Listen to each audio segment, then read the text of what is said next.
আসসালামু আলাইকুম বন্ধুরা। আল্লাহর জিকির করার অনেক বাক্য কালেমা রয়েছে, তবে এমন 4টি বাক্য রয়েছে যা আল্লাহ তাআলার নিকট অত্যধিক প্রিয়।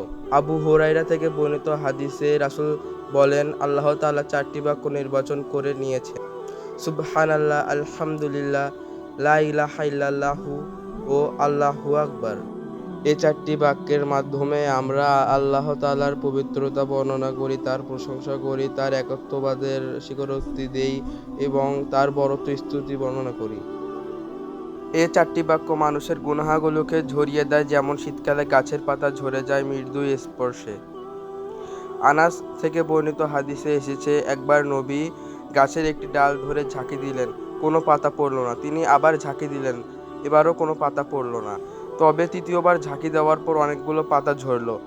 তখন নবীজি বললেন, নিশ্চয়ই সুবহানাল্লাহ, আলহামদুলিল্লাহ, লা ইলাহা ইল্লাল্লাহ ও আল্লাহু আকবার বলা বান্দার গুনাহ ঠিক সেভাবে ঝরে যায়, যেমন শীতকালে গাছ তার পাতা ঝরিয়ে দেয়।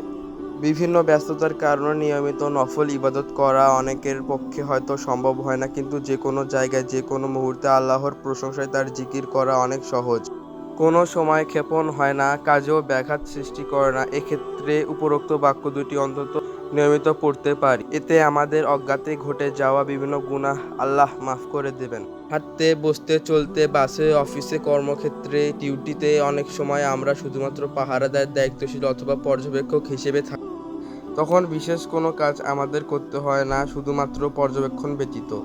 চাইলে তখন হাতে করে গুনে গুনে আমরা আল্লাহ সুবহানাহু ওয়া তাআলার এই 4টি বাক্য পড়ে আমাদের জীবনের সকল গুনাহ খাতার শীতকালের ঝরা পাতার মতো ঝরিয়ে ফেলতে পারি।